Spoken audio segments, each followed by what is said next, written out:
My name is Brandon Baltes. Today's video and the topic of it is going to be on rights and everybody saying that women and meritocracy. That's what it's going to be on. The idea that you should be basically selected for something and you should receive something based on how good you are at that. Right? For example, being hired to be a stockman in Hobby Lobby. Right? You shouldn't be hired based on your race, based on your gender, or any of the things that you're born many things that you're born with and cannot control anything. You can't control them, like race and gender. You should not be chosen or not chosen based on that at all. Like 0%. You should be chosen based on how good you are at whatever the hell is going on, right? However good your products and services are. What's your merit? That's what meritocracy is, and it's so hypocritical for these people to say, and hey, don't hear what I'm not saying. Hear me out here. A lot of people will hate me for this. I mean, people hate me all the time. It's nothing new. I'm fine with it. Feel free to hate me for it. But the fact is, when people say, we need this, we need more of this minority or more of this minority in whatever field, that's actually a lot of times not. I understand they don't, I don't think they mean to be racist or sexist, of course, and I'm not going to play the game like, oh, you're racist if you say this. Hell no. I'm on the other. I would say the right is a lot more. I lean to the right more on that, than the left, which is on a sense of that kind of, that's racist. No, it's not. Let's just carry on with our day. That's not anyone's fault. Affirmative action. Let's not. I'm more with the right on some of that stuff, but when people say let's have more women in this or that, let's have more black people, let's have more minorities. In a way, what they're saying, and there's a way that you could say this that is fine, but if it's not fine, if you're just saying that, and women are not deserving of their positions, and what I mean by that is if it contradicts the principle of meritocracy, then that's not something that I like, because I believe that no one should be. We've made so much progress as a country, going from 1860 to 1865 when Abraham Lincoln finally won the war. That when the Republicans and the evil Democrats, slave-owning Democrats, when they lost the war and slavery was abolished. And then we fast forward almost 80, 90 years, we get the Civil Rights Act and the Voting Rights Act in 1964, in the 1960s. And now to today, we've had the 14th Amendment for a while now, and now today, everybody in the U.S., every citizen has the exact same rights by law. By law, okay. Now, I don't understand the question of, do Americans have the same rights? Objectively, by law, 14th Amendment to the Constitution, everyone is guaranteed the same protection under the law, the same treatment under the law. That's the word for word. Now, it's another question whether that is. Whether that's effectuated, like, for sure properly. I mean, if you could make a debate and say, no, black people, you can say, oh, all these judges are just, all of them or a lot of them are super racist, and that's why more black people go in jail, and not because they commit more crimes. You can make those other cases, but the question of, does everyone have equal rights? That's a no-brainer. The answer is yes. Every citizen has equal rights. You can claim there's institutional racism all you want, but by law, by the book, objectively, everyone has the same rights. Okay? And that's kind of a little bit off the topic of meritocracy, but it goes hand in hand, I think, because meritocracy, the idea is, when you hire somebody, you don't look at their race. You have to look. You have to see, when you look at me, when you look at the screen, you're seeing a white dude, a privileged white male, right, Brandon? You fucking white privileged male. Your opinion doesn't matter, right? That's what the lefties want. That's what the hard lefties want to say, right? Meritocracy goes against that. Meritocracy says, Brandon, we know you're white. We can see that, but we're not going to let that come into our decision of whether you should get a job or not, or whether we think you're good or bad, or whatever the hell you want to talk about. Okay, so it's if you want to say a little bit of diversity is healthy, all right, fine, sure. The diversity argument is kind of a flawed one, to my understanding, of the scientific evidence to back up more efficiency in some group just because of different people having different experiences, because different races and genders usually have more varied experiences than all women or all black people or all white people, right? Together, just like 10 white executives or 10 black executives, right?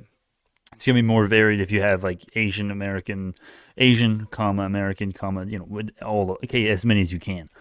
That argument is, to my understanding, it's not a great argument really, and the big reason is because once you start, one reason is because once you start thinking that diversity is good, then you start striving to incorporate race and gender in your decision making for jobs.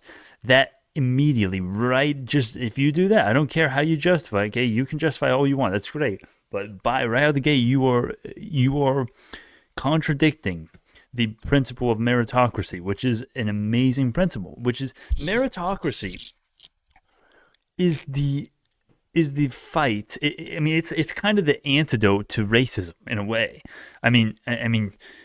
It's a way to fight racism. It's a way to ensure that people are not getting chosen based on their race and gender. And I don't understand how all of these. I don't understand sometimes the left. The liberals think of themselves as sometimes not all liberals. Okay, classic liberals. Classic liberals are a much different thing than modern liberals. But today's liberals in 2021, a lot of them that I see, at least that I see online and in my classes as well, unfortunately, a lot of them say that a lot of them think they are the ones that are fighting for black rights, when again, black people have, if they're citizens, if they're not illegal immigrants, right, as long as they've been naturalized in the US or if they were born here, right, they have the exact same fucking rights as I do by law. All right, now do the judges in the courts actually effectuate that perfectly? That's up for debate. I would side more on the there is not institutional race. I think institutional racism is pretty. Institutional racism is, it's so hard to prove, because the underlying assumption is that there's just a ton of people that are just inherently racist. And the flaw is like, well, if all these people are racist, how the hell did we get the 14th Amendment passed? How the hell did we get a black president reelected? Not even, he got elected in the first. How did he get elected in the first place? Then he got reelected. How the hell does that happen if you got institutional racism? It doesn't. No answer that I've thought of holds up to that. Let me know if you think of something, right? I don't know. I could be wrong. My opinions are always subject to be changed, and they have changed. Plenty of them have. And plenty of them are very neutral. You'd be surprised on how many on international on how interventionist we should be in the international world. That is one where I'm really totally neutral. Yeah, as of now. We'll see how that changes. I'm gonna have to pick a side eventually, or pick some sort of opinion on it. But right now, I'm not even that interested into the international stuff as much as American, so I haven't even made an opinion on that really yet. And then on immigration stuff, I haven't either. The wall, was the wall justified? Most people will either say, yeah, the wall was a good idea, or they'll say the wall was the fucking worst thing. The wall was Hitler. They'll act like the wall was Nazi and Hitler killing people. I don't know about that, but I don't know if it was justified either. I'm not sure. I don't know yet, but I don't have a strong opinion on that right now. But anyways, going back to the meritocracy issue, I see it all the time. A question in a political quiz that I saw the other day, one of the questions was, I think, I forgot exactly what it was, but I think it said, it was something like, do X people have the same rights as X people? And I'm just like, well, wait a second. By law, 14th Amendment, all citizens are guaranteed equal protection against law, under the law. Okay? So that means everyone has equal rights. there's no right that the white people are getting that black people just aren't. There's none. There's nothing like that. So the answer is, yeah, we all have the same rights. So I just don't understand. I don't understand that. I mean, you can, even if you are one of those people that really believe that there's just, that there's evil white people lurking behind the scenes, making sure black people don't make any money or some shit. I don't know. Even if you're one of the institutional racism proponents, you have to admit. I mean, the 14th Amendment is clear. I mean, let me just look this up and read it. Let me just look it up and read it to you word for word here. It's a great amendment. It's absolutely fantastic. All right, all people naturalized or born in the United States are citizens of the United States, and none of them no state shall make or enforce any law which shall abridge the privileges or immunities of citizens of the United States. And here we go. Let me find the equal. Hold on. Let me cut right here and find the equal protection here in the 14th Amendment. It's not at the start. There you go. Okay, so the Equal Protection Clause. Dang it. Equal Protection Clause of the 14th Amendment to the United States Constitution. The clause, which took effect in 1868. I didn't even know it was in 1868. That's right after the Civil War. That's awesome. Nor shall any state deny to any person within its jurisdiction the equal protection of the laws. So it mandates that individuals in similar situations be treated equally by the law, and that's exactly what I've been saying. That's the 14th Amendment. That's the beauty of the 14th Amendment. And that's as simple as it gets. It's an amazing thing. It's an amazing thing that we live in a world where a society today where everybody does by law have equal. They should be treated under the law equally. That's required by law. 14th Amendment. And I don't like it when all these people act like America is just the most worst.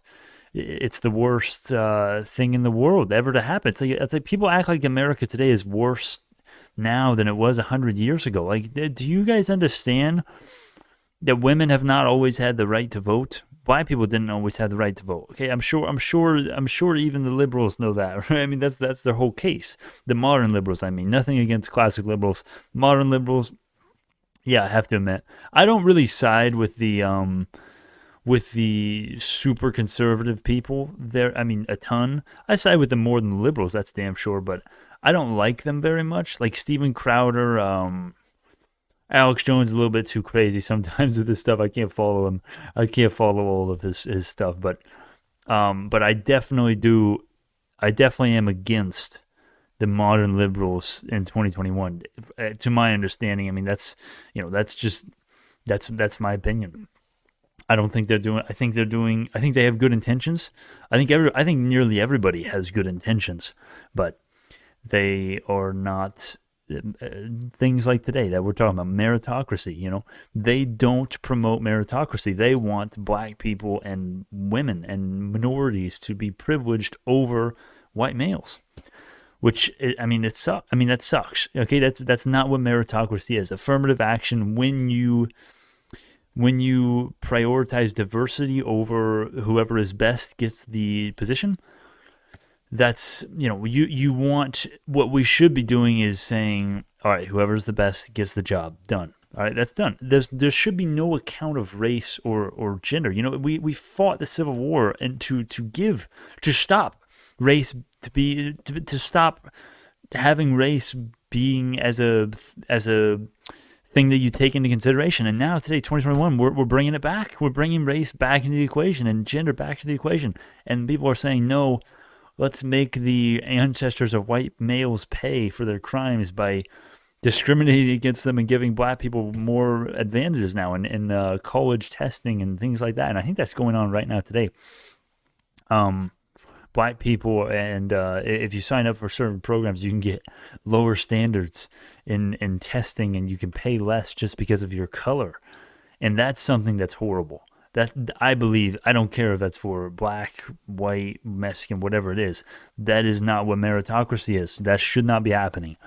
And I don't understand that. That's objectively discriminating. I don't care if it's for the people who are doing the worst on an income basis, largely just because Jeff Bezos and Elon Musk make white people look like they're making a ton, when at the end of the day, it's Asian people making the most. Like, let me fact check myself on that real quick. Um, what what race makes most in U.S.? I think it's Asian American. I'm 99% sure it's Asian people in the U.S. And that just tears apart any sort of institutional. Yeah, here it is. Okay, I knew it. Okay, this just tears apart any sort of institutional racism argument that you want to make. And when I say institutional racism, I define that it is a amorphous term, but I would define it in the way I'm using it. I would just define it as institutional racism is purportedly, allegedly, very poorly alleged. It's basically saying that there's a ton of racism ingrained in the laws and the system, which just means representative democracy, representative democracy. Indirect democracy is just racist. There's laws that are racist in here, ingrained everywhere. Inherently, it's like what the 14th Amendment is there. How? Anyways, the Asian American workers made the highest average individual income of $78,000, while Hispanic or Latino workers of any race made the least. All right, there you go. If there were white people making laws that somehow benefit them over every single other age group, and no one knows about it, right? Because all the institutional racism people, they don't have any laws to back their claims up with. Right, if they did, they would be saying them, and if they did, also, if institutional racism was a thing, then Obama would not have gotten elected. The 14th Amendment would have never happened. Slavery would never have been abolished, or maybe it would be abolished, but Jim Crow or some horrible thing like Jim Crow or some sort of actually racist thing like slavery and the Jim Crow and all those things would still exist today. And there certainly are racist people, but by law, federally, there's no racist. There's no racist law that I know of. Okay, tell me if the 14th Amendment outlaws it, man. The Constitution outlaws it now with the amendments. That's what it does. All citizens are guaranteed equal protection under the law. There you go. All right, Jim Crow is gone. Civil Rights Act 1964, bitch. Okay, I love that. I'm proud of that. I love the fact that we made so much progress and giving everybody equal rights. It's a beautiful thing, and everyone says, no, we haven't gone far enough. Let's tilt. So it's almost like we've tilted, here's white people, here's the rest, white males, right? We've tilted it. Okay, everyone now, 1860, 1865, we're getting there. And then, 1865, and then 1965, you get the civil rights. Okay, it's almost there. And then, today it's, we literally all have the same rights. And we have had for many years. There are still some racist people that minorities do have to deal with. That sucks, okay? But by and large, most black people don't have to deal with racism on a day-to-day basis, okay? I think I would go even as far to say they don't have to deal with it often at all, right? Unless they're just going in some super rural Alabama county, that's got 5 people as a population, that don't, that have no education or something. Okay, it's extremely rare. It's extremely rare, from what I can tell. Again, from what I can tell, I can always be wrong. I can. That's something that's going to be different from me and other politicians. I do believe people make mistakes. I do believe people. I think no one's. But I think we're all vulnerable, and we're all vulnerable, broken things that are trying to find meaning in the world. That's what we're all trying to do. And I also think most of us, I don't want to say all of us, because there are crazy people out there and there are psychos, but besides those people, I think essentially everybody is trying to do good and trying to help each other out. And we see different ways to do that. Some people like me say low taxes, low government. Liberals say no, these minorities are getting killed. The government is the way to do that. And what they miss oftentimes is that I say, I'm not saying fuck the black people, fuck the minorities. Let's lower taxes for the rich only. No, absolutely not. I think the way to help the minorities in the aggregate, which means mostly, right, which means, there's no way to help them all. There's no way to make sure they all live to 70 and have wealthy, happy lives. There's no way to do that no matter what side you're on. But the best way to do it overall is lower the taxes, give them a good economy, and give employers a chance to offer them jobs, right? If the rich people don't have, I'm not saying I'm not trying to be on the team, like, all the left wing likes to, they always like to claim this stuff that the right wing and even libertarians sometimes and all conservatives are on the side of the rich. Dude, trust me, man, I'm not on the side of the rich. Okay, I am nowhere close to being rich. I'm 19 years old. All right, I'm not anywhere close to that. I'm not anywhere close to being rich. Okay. This laptop that I'm recording on here and this camera that you're watching me through, those are among the nicest pieces of technology that I have. All right. I'm in a middle class family, like most people. Okay. I've got a phone. I've got amazing things. I've been in great health. I've got a ton to be thankful for, but I'm not in bed with the rich. Trust me. I think it's better overall for the poor people and for everybody if we got low taxes and low government intervention. It helps everybody in the aggregate, and the modern liberals often miss that we think that, and that we don't just say, no, we need to help the rich more, lower taxes for the rich and not anyone else. No, that's not what we want to do. At least it's not what I want to do. I want to lower the taxes for everyone. I want to get rid of the tax brackets for the lower income, man. Get rid of it. Get rid of it. Not the 8%, 10% brackets. Get these out of here. No, those are going down. I think I would like to decrease every tax bracket by. And we're going to get rid of like the definitely the lowest one, maybe the second or third lowest one. Definitely decrease every tax bracket, federal tax bracket by 10, 15, 20%. Okay, maybe even higher than that. I'm serious. And you may say, Brandon, you're mad, man. The government America's going to collapse. The government can't run on no money. We're going to go even more in debt because the revenue of the government's going to go down. And I say, actually, number one, the debt is actually not as bad as you think because most of the debt is owed to dead people, or at least a lot of them are. A lot of our debt is owed to dead people, literally. But we're going to offset the revenue decreases of the government by decreasing the spending of the government, and in a huge, huge way. I am cutting agencies left and right. And yes, some people are going to be directly affected by that, poorly, some. Overall, it's better, though.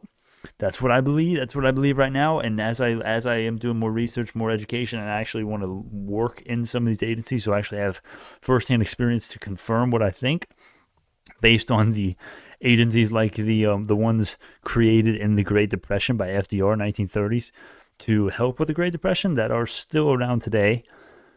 Okay, that just makes you wonder what the hell are those guys doing there? They're just taking taxpayer dollars. Agencies like that, we got to get them out of here. They're not worth the money. They may be helping some people, and welfare, Medicare, Medicaid, yes, these things may be helping some people. The question isn't, do they help? The question is, are they worth the money? And that makes me sound like a dirty rich person. That couldn't be farther from the truth. Because when you're talking about money of the people paid to the government, you're talking about life and death for some people. For poor people, although their tax is low compared to, although the rich pay 90% of the taxes overall or some crazy shit like that, the 1% pays an insane amount for it, which is normal. That's the Pareto theory that no one likes to learn about and no one likes to teach because school was dumb. Anyways, if you could have a more auspicious economy because of decreased government spending and lower taxes because of decreased government spending, and also lower regulation because of decreased government spending, and therefore because of that last thing, and all three of them, thus you have better economic growth, more employers offering employees jobs and offering the poor jobs. That means less poor people on the streets. That means a better world for, in the aggregate, the U.S. And it's pretty simple. It seems pretty simple when you say it like that. You decrease taxes, you decrease government spending, and you cut. And when I say decrease government spending, I mean cut agencies, fire them, fire those people, get those people. I'm gonna be unemployment will be higher for a couple of days, until they find jobs in the private sector, which is going to be a snowball effect. There's going to be lower taxes, there's going to be lower regulation in the, obviously in the way, and we're not going to stop construction regulation, hell no, and we're not going to stop regulation everywhere. No, absolutely not. Maybe probably not even half of what we're doing right now. We're gonna cut a big portion off though, and we're going to reallocate this. We're gonna basically stop racking up debt, and we're also going to be able to tax less and allow the people to keep more money and allow the rich to provide more jobs for the poor. So